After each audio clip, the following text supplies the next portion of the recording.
It's about time that I rank some spawn rooms in Call of Duty Zombies. It may not seem like a big deal, but first impressions make all the difference, and World at War still kills it in terms of atmosphere to this day, even if the game is full of bugs. It may have been just the beginning for the franchise, but they started off strong in my opinion. Treyarch established a pattern of uniqueness with each new edition, with all of them being creative and distinct from one another. That doesn't mean they're saved from any criticisms though. So let's take a trip down memory lane and see where the first 4 spawn rooms in Call of Duty Zombies definitively rank.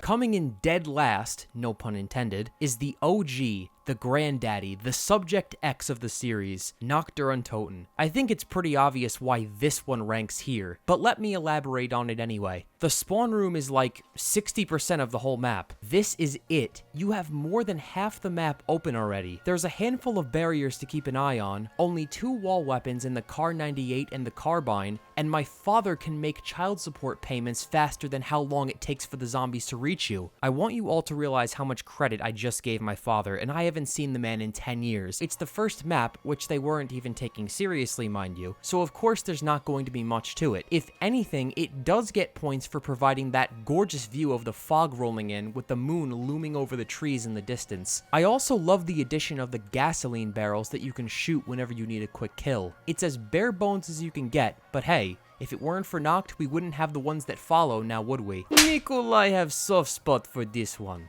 I feel as though Shinon Numa comes clearly after Noct, but it doesn't quite reach the heights that the number 2 placement does. It may be much smaller than that of Noct, but at least there's actually more to the map, so that's a huge plus. The lantern shining through the floorboards, looking up at that misty gray sky with all the birds rapidly flocking together, the decrepit straw hut that looks like it could come down at any moment, it's not half bad at all. The problems arise when you see that the zombies still take a bit of time to get to the barriers, and you're only provided with the Gewer 43 and the Arasaka for wall weapons. So nothing special there, but at least there's much more personality put into this place. The shelves and the boxes are filled with clutter that also contain 1 radio each, with the player being able to knife them to turn them on. Turning on all 3 will grant you a haunting little Easter egg message to Peter McCain, the guy who's currently hanging out on the rooftop up there. Look how much of a good time he's having. Such a sweetheart.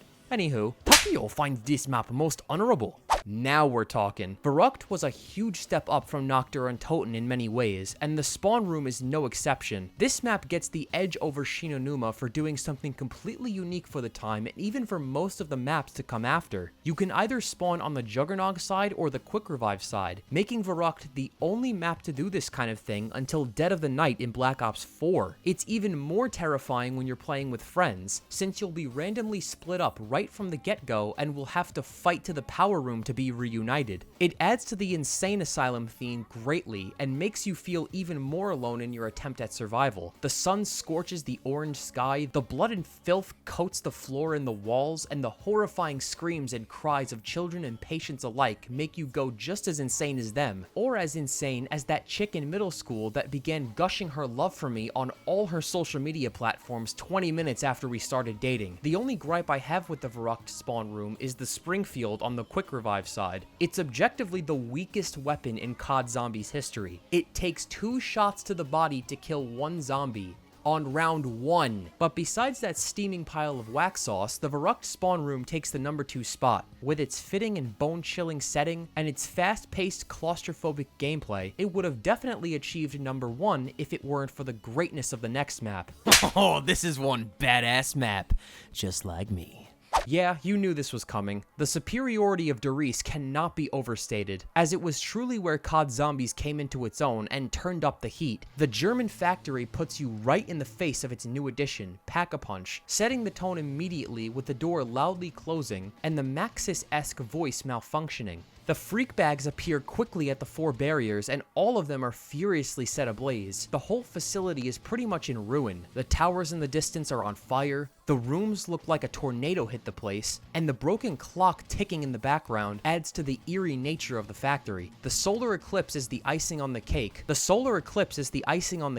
almost as if there's a freezing mist around and on the edges of the moon. I love how you feel like you're at the center of the map. You can see all the different buildings and branching paths from the teleporter, putting the scale of your stay into perspective. Darice is, what I feel, the best first impression for a zombies map in World at War, and would raise the bar for future maps going forward. It combines the positives of all three of the previous maps and creates a beast cooler than Voltron. I haven't seen this much of a knockout since KSI vs Joe Weller. Ja, how wunderbar! I hope you enjoyed this quick little project I put together. I plan on making many more like this, including a ranking of every Treyarch Zombies map to celebrate 4 years on YouTube this upcoming January. I'm extremely proud that I've got this far in improving my craft and reaching almost 700 of you who have subscribed. So thank you for tuning in and sticking around. Making videos on YouTube as a career has been a lifelong dream of mine, and I'm not going to stop until I'm on top of the world. Thanks for watching, and keep your fingers crossed that Black Ops 6 Zombies isn't a total failure.